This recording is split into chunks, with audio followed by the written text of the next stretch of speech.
So good evening friends. आज के इस चैप्टर में हम अभी जो अंडरस्टैंड कर रहे थे की concept number 1, know your machines as a programmers point of view. Machine configuration 5, इसके अंदर हम समझेंगे प्रोग्रामेबल फंक्शन कौन से होते हैं मशीन के अंदर। So let's start. Programmable function का मतलब होता है मशीन के अंदर कुछ जो एक्टिविटी होती है जिनको हम प्रोग्राम के थ्रू कंट्रोल करते हैं, वो हमारा प्रोग्रामेबल फंक्शन कहलाता है। So all turning centre have four most common programmable feature turret index, spindle activation, feed rate and coolant. ये चार मेजर एक्टिविटी हम प्रोग्राम के थ्रू कंट्रोल करते हैं। और some turning centre have additional programmable feature like jaws, open और close, tail stock positioning, door open and close and others. Turret index को understand करते जो चार फंक्शन है उसको। मशीनिंग सेंटर के विपरीत, जैसे मशीनिंग सेंटर में होता है ऐसे टर्निंग में सीएनसी लेथ में एक मैगजीन नहीं होता है जो दर्जनों या सैकड़ों टूलों को रख सकती है।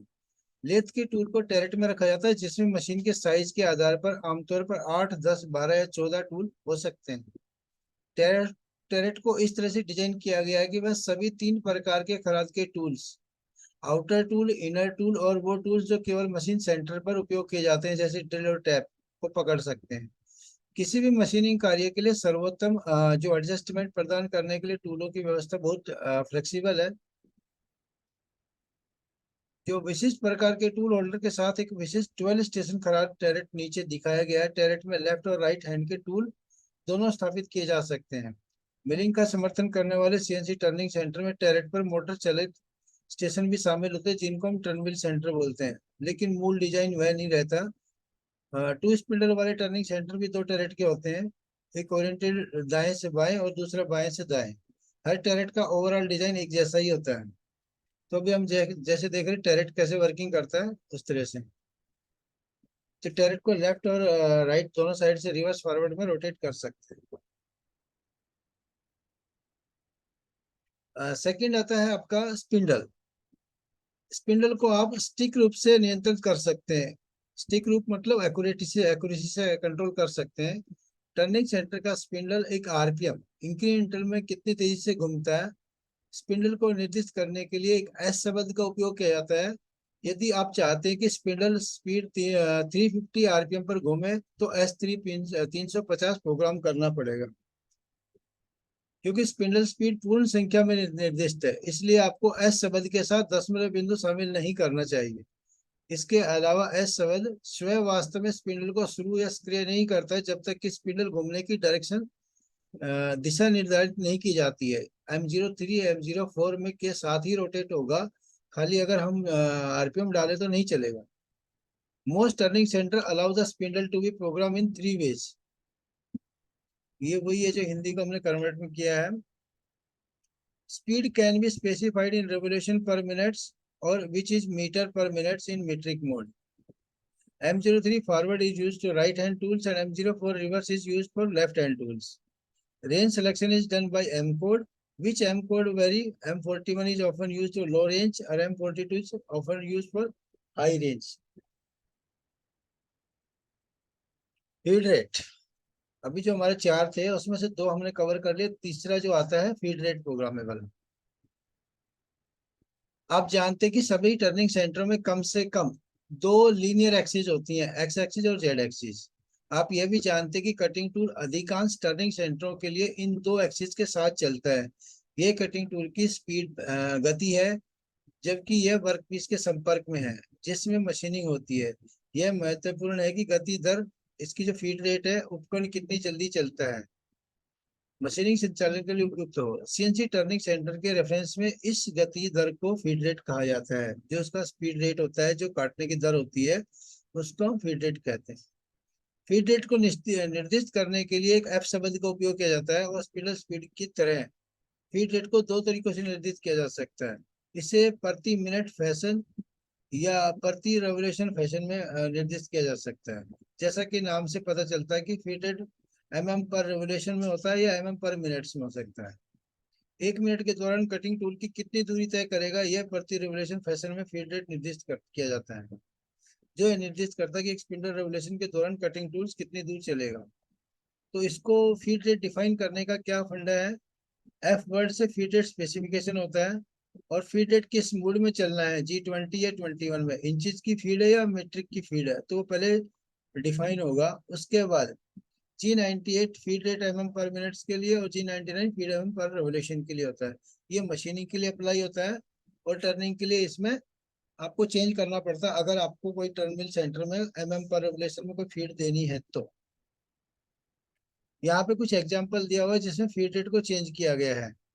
अगर G98F 4 है तो ये इंचज पर मिनट है, और G20 के साथ G90 दिया हुआ था, फीड 0.01 इंच पर रेवोल्यूशन में दिया हुआ है। ऐसे ही मीट्रिक में कन्वर्ट किया हुआ है, G98 के साथ मिलीमीटर पर रेवोल्यूशन पर मिनट, और G99 के साथ मिलीमीटर पर रेवोल्यूशन। ये टर्निंग में चेंज करने का तरीका है। मशीनिंग के लिए इसमें 94 95 लगता है, और टर्निंग के लिए 98 और 99 लगता है।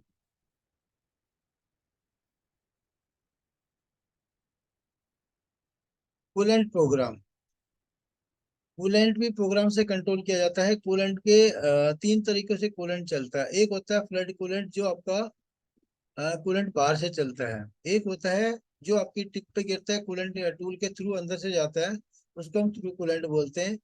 और एक नॉर्मल होता है जो कूलेंट को ऑफ कर देता है। Coolant aid is fluid use to flush chip away from the cutting area. इसका काम क्या होता है कि जब टूल के ऊपर चिप्स चिपक जाता है या इकट्ठा होता है, वहां से उसको दूर करना, और दूसरा टूल की टिप को ठंडा रखना।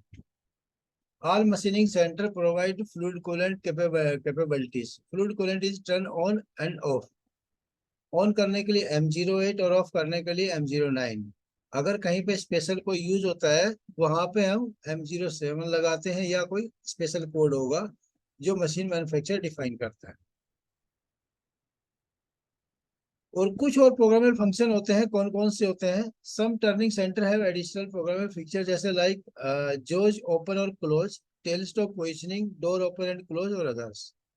जो स्टैंडर्ड थे चारों हमने बताए, और स्पेशल जो है अलग से है।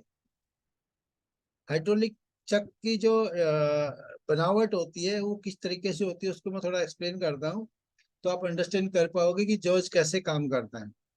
तो जॉज को चलाने के लिए इसमें हाइड्रोलिक सिलेंडर लगा होता है, जो इसकी ड्रा बार होती है, इसके जो पीछे रोड होती है वो आगे पीछे चलती है, जिससे ये कोन के अंदर जॉज आगे पीछे ऐसे मूव करते हैं, तो कोन आगे पीछे खिसकती है, जिससे ये चक क्लोज और ओपन होता है। तो इसकी डायरेक्शन चेंज करके हम काम कर सकते हैं, आईडी में क्लैंप करना है, ओडी में क्लैंप करना। तो जस्ट मैं एक आपको चक की जो बनावट है उसको थोड़ा ओवरव्यू दे देता हूँ, जिसमें इसके पार्ट्स अलग अलग होते हैं। तो यहाँ पे लेफ्ट साइड में हम देखेंगे कि हाइड्रोलिक सिलेंडर होता है, जो इसके चक्के ऑपरेट करने के लिए हेल्प करता है, आगे या पीछे मूव करने के लिए। ये ड्राबार होती है जो चक और सिलेंडर को कनेक्ट करती है, और ये पावर चक होता है जिसके अंदर आप जॉब को पकड़ते हैं। तो इसमें ये आपके मास्टर जोज होते हैं, और उसके ऊपर ये सॉफ्ट जोज लगाए जाते हैं। सॉफ्ट जोज है मास्टर जोज के ऊपर टाइट होते हैं, जो जॉब के अकॉर्डिंग ऊपर या नीचे कहीं भी सेट करते हैं, तो तीनों को इक्वल हाइट पे चेक सेट करते हैं, ताकि जॉब सेंटर में क्लैंप हो जाए।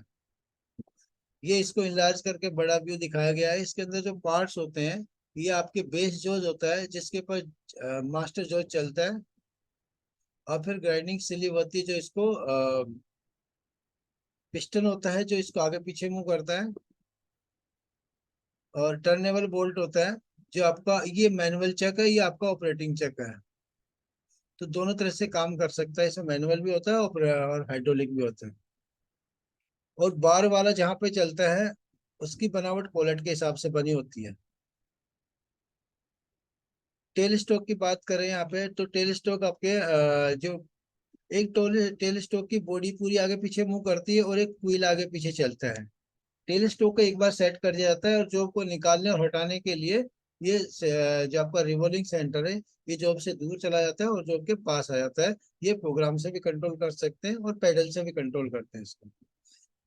जो रिवॉल्विंग सेंटर लगाया जाता है वो जॉब के अकॉर्डिंग लगाया जाता है। डिफरेंट डिफरेंट टाइप के सेंटर आते हैं, जिसमें आपका डेड सेंटर भी होता है, रिवॉल्विंग सेंटर भी होता है।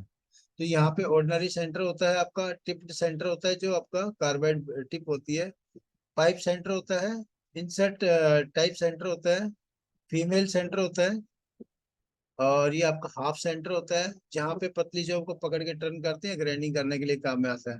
बॉल सेंटर आता है, रिवॉल्विंग सेंटर आता है, और self centre, driving centre. Self driving centre क्या होता है, जो जॉब के साथ जॉब को घुमाता है ड्राइव करने के लिए। और एक ये स्विल बी सेंटर होता है, जो किसी भी कॉनिकल शेप वाले जॉब को सपोर्ट करने के काम में आता है। ये है आपका जो प्रोग्रामेबल फंक्शन है डोर को ओपन और क्लोज करने के लिए। ये प्रोग्राम से भी कंट्रोल हो सकता है और मैनुअल भी कंट्रोल होता है। तो जॉब कंप्लीट होने के बाद प्रोग्राम के अंदर अगर हमने कोड डाला तो डोर ऑटोमेटिक खुल जाएगा। जहाँ पे हम गैंट्री यूज करते हैं वहां पे ऑलमोस्ट ये ऑटोमेटिक ही चलता है। नहीं तो ये क्या होगा कि चलती मशीन में अगर ये गेट खुल जाएगा तो ये हमारा जॉब कूलेंट को बाहर फेंकेगा, चिप्स भी बाहर आ सकता है। तो ये थे जितने हमारे सारे प्रोग्रामेबल फंक्शन।